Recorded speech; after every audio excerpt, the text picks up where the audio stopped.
விடுதலை புலிகள் தொடர்பில் மறுப்பு. பங்குரோத்திலிருந்து மீண்ட பின்னரே அதிபர் தேர்தல், ரணிலின் அறிவிப்பு. பெண்கள் ஹிஜாப் அணிய விதிக்கப்பட்டு தடை.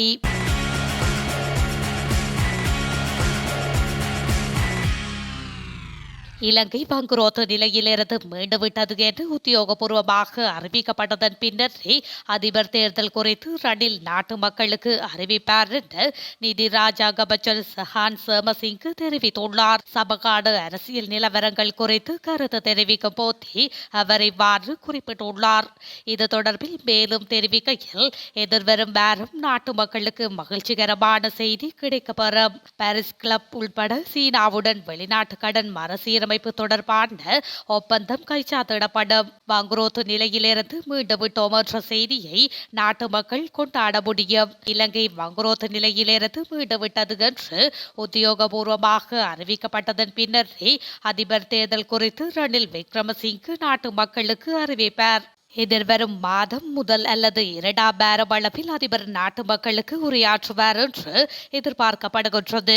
அதிபர் ரணில் விக்ரமசிங்கே தேர்தலில் போட்டியிட வேண்டும் என்பதை அவரிடம் வலியுறுத்தியுள்ளோம். நாட்டுக்காக அவர் சிறந்த தீர்மானம் எடுப்பார் என்ற நம்பிக்கை எமக்கு உள்ளது. சுதந்திரத்துக்கு பின்னர் இடம்பெற்ற அதிபர் தேர்தல்களை காட்டிலும் இந்த ஆண்டு இடம்பெற உள்ள அதிபர் தேர்தல் தீர்மானம் மிக்கது. இனிவரும் காலங்களில் இடம்பெறும் தேர்தல்கள் பொருளாதாரத்தை முன்னிலைப்படுத்தியதாக காணப்படும். பாரம்பரியமான அரசியலுக்கு அப்பாற்பட்டு நாட்டு மக்கள் அரசியல் தீர்மானத்தை எடுக்க வேண்டும். நபர்களை அடிப்படையாக கொண்டு தீர்மானம் எடுக்காமல் கொள்கைகளை அடிப்படையாக கொண்டு தீர்மானம் எடுக்க வேண்டும். பிரித்தானியாவில் தமிழீழ விடுதலை புலிகள் அமைப்பை பயங்கரவாத அமைப்பாக அறிவித்து விதிக்கப்பட்டுள்ள தடையை நீக்குமாறு கோரி முன்வைக்கப்பட்ட மேன்முறையீடு நிராகரிக்கப்பட்டுள்ளது. தடை செய்யப்பட்ட அமைப்புகள் தொடர்பான மேன்முறையீட்டு ஆணைக்குழுவில் நாடு கடந்த தமிழீழ அரசாங்கத்தினால் முன்வைக்கப்பட்ட இந்த மேன்முறையீட்டினை அந்த ஆணைக்குழு கடந்த வெள்ளிக்கிழமை ஏகமனதாக நிராகரித்துள்ளது. இந்த மேன்முறையீடு தொடர்பில் மனுதாரர்கள் தரப்பினர்களிடம் விரிவான சாட்சிய விசாரணைகளை கடந்த மார்ச் மாதம் 13 மற்றும் 14ஆம் திகதிகளில் குறித்த ஆணைக்குழு முன்னெடுத்திருந்தது. இந்த நிலையில் அந்த மேன்முறையீடு தொடர்பான தீர்ப்பு கடந்த வெள்ளிக்கிழமை அறிவிக்கப்பட்டதுடன் இந்த முடிவு பிரித்தானிய நீதிமன்றத்திற்கும் அறியப்படுத்தப்பட்டுள்ளது. இதேவேளை விடுதலை புலிகள் மீதான தடையை பிரித்தானியா தொடர்ந்தும் கடைபிடிக்கும் என இலங்கையின் வெளிவிவகார அமைச்சர் அலிசப்ரே தனது எக்ஸ் தளத்தில் தெரிவித்துள்ளார். அடுத்த வாரம் அரசாங்கம் பட்டாசு கொளுத்தி பால் சோறு உண்பதற்கு தயாராக உள்ளதாக தமக்கு தகவல் கிடைத்துள்ளதாக ஐக்கிய மக்கள் சக்தியின் நாடாளுமன்ற உறுப்பினர் ஹர்ஷடி சில்வா தெரிவித்துள்ளார். இலங்கை பங்குரோத்து நிலையிலிருந்து மீண்டுள்ளதாக எதிர்வரும் 27 அல்லது 28ஆம் திகதிகளில் அதிபர் ரணில் விக்ரமசிங்கே அறிவிக்க உள்ள நிலையில் இந்த கொண்டாட்டங்களை நாடளாவிய ரீதியில் நடத்த திட்டமிடப்பட்டுள்ளதாகவும் அவர் தெரிவித்துள்ளார். இலங்கை பங்குரோத்து நிலையிலிருந்து மீண்டு சர்வதேச நிதி சந்தையில் முக்கிய அங்கத்துவ நாடாக மாறியுள்ளதாக ரணில் அறிவிக்க உள்ளதாகவும் அதேவேளை அதிபர் தேர்தல் போட்டியிடுவதாகவும் அவர் அறிவிக்க உள்ளதாகவும் ஹர்ஷடி சில்வா தெரிவித்துள்ளார். எவ்வாறாயினும் ஒரு நாடு திவாலானதா இல்லையா என்பதை சர்வதேச கடன் தர நிர்ணய முகவர் நிலையங்களே தீர்மானிக்கின்றன என்றும் மக்களுக்கு பொய் சொல்ல வேண்டாம் என்றும் அவர் மேலும் குறிப்பிட்டுள்ளார். தேர்தல் அண்மிக்கின்றமையால் எதிர்க்கட்சித் தலைவர் வடக்குக்கு சென்று 13வது திருத்த சட்டம் தொடர்பில் நாடகமாடுகின்றார் என்று நீதி அமைச்சர் விஜயதாச ராஜபக்ஷ தெரிவித்துள்ளார். அரசியல் அமைப்பில் உள்ள 13வது திருத்த சட்டத்தினை முழுமையாக நடைமுறைப்படுத்துவதற்கு தயார் என்று எதிர்க்கட்சித் தலைவர் சஜித் பிரேமதாசவும் தேசிய மக்கள் சக்தியின் தலைவர் அனுரகுமார திசாநாயக்கவும் வடக்கு விஜயத்தின் போது தெரிவித்துள்ள கருத்துக்கள் தொடர்பில் குறிப்பிடுகையிலேயே அவர் மேற்கண்டவாறு கூறியுள்ளார். அவர் மேலும் தெரிவிக்கையில், ஜனாதிபதி தேர்தலுக்கான காலம் நெருங்கிக் கொண்டிருக்கின்றது. இந்த தருணத்தில் தான் வடக்கு கிழக்கு மக்கள் மீது எதிர்க்கட்சித் தலைவர் சஜித் பிரேமதாசவுக்கு தேசிய மக்கள் சக்தியின் தலைவர் அனுரகுமார திசாநாயவுக்கும் திடீர் கரிசனைகள் ஏற்பட்டுள்ளன. இவர்கள் கடந்த காலத்தில் வடக்கு கிழக்கு மக்கள் சம்பந்தமாக எந்தவிதமான கவனத்தையும் கொண்டது கிடையாது. மேலும் தேர்தல் நெருங்கி வரும் நேரத்தில் வடக்கு மக்களிடத்தில் சென்று 13வது திருத்த சட்டத்தினை நடைமுறைப்படுத்துவதாகவும் அது பற்றி உரையாடுவதாகவும் கூறுகின்றார் என்று விஜயதாச ராஜபக்ஷ தெரிவித்துள்ளார். நடப்பு உலகக்கிண்ணத்தின் சூப்பர் 8 சுற்றுக்கு இலங்கை அணி தகுதி பெறாமல் வெளியேறிய அவமானத்திலிருந்து வெளிவருவது கடினம் என்று இலங்கை அணியின் சகலதுறை வீரர் அஞ்சலோ மெத்தியூஸ் தெரிவித்துள்ளார். இலங்கை அணியின் மோசமான தோல்விக்கு பின்னர் ஊடகங்களை சந்தித்து கருத்து தெரிவிக்கும் போதே அவர் மேற்கண்டவாறு குறிப்பிட்டுள்ளார்.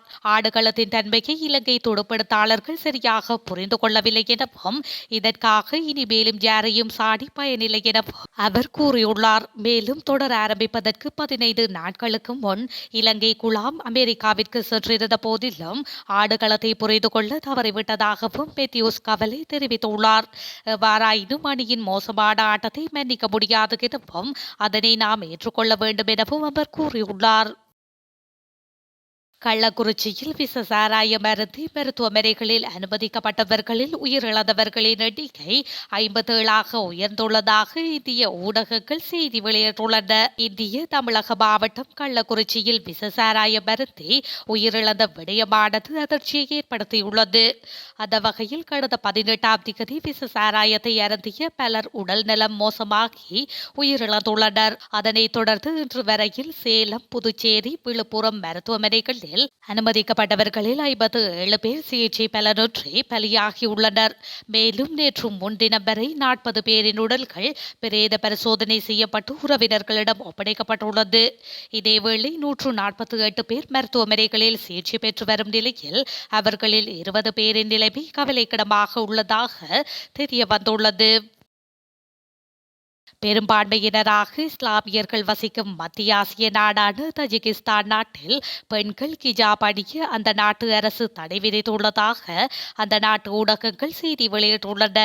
தஜிகிஸ்தான் நாட்டில் பெண்கள் கிஜாப் அணிய தடை, முக்கிய பண்டிகைகள் கொண்டாட தடை உள்ளிட்ட பல்வேறு சட்டமூலங்களுக்கு அந்த நாட்டு அரசாங்கம் ஒப்புதல் அளித்துள்ளது. இந்த நிலையில் தடையை மீறி பெண்கள் கிஜாப் அணிந்தால் அபராதம் விதிக்கப்படும் என அந்த நாட்டு அரசு தெரிவித்துள்ளது. இந்த புதிய சட்டங்களை மீறினால் அரசு அதிகாரிகளுக்கும் மத தலைவர்களுக்கும் அபராதம் விதிக்கப்படும் எனவும் அந்த நாட்டு அரசு தெரிவித்துள்ளது. போதைய ஆட்சியாளர்கள் போலி வேலைகளுக்கு முடிவில்லாது பணம் ஒதுக்கீடு செய்வதோடு இந்த படத்தில் டீல் அரசியலும் முன்னெடுக்கப்பட்டு வருவதாக எதிர்க்கட்சித் தலைவர் சஜித் பிரேமதாஸ் தெரிவித்துள்ளார். குருநாகல் மாவட்டகம பரகதெனிய தேசிய பாடசாலைக்கு ஸ்மார்ட் வகுப்பறை உபகரணங்களை வழங்கி வைக்கும் நிகழ்வில் கலந்து கொண்டு கருத்து தெரிவிக்கும் போதே அவர் மேற்கண்டவாறு குறிப்பிட்டுள்ளார். இது தொடர்பாக அவர் மேலும் தெரிவிக்கையில், பாடசாலைகளில் திட்டங்களை முன்னெடுத்து வரும்போது நாடாளுமன்றத்திலும் வெளியிலும் எங்கள் மீது கோபத்தை வெளிப்படுத்தி குரோதம் காட்டுகின்றனர். நான் பிள்ளைகளுக்கு மது, போதைப்பொருள், சிகரெட் போன்றவற்றை பகிர்ந்தளிக்கவில்லை.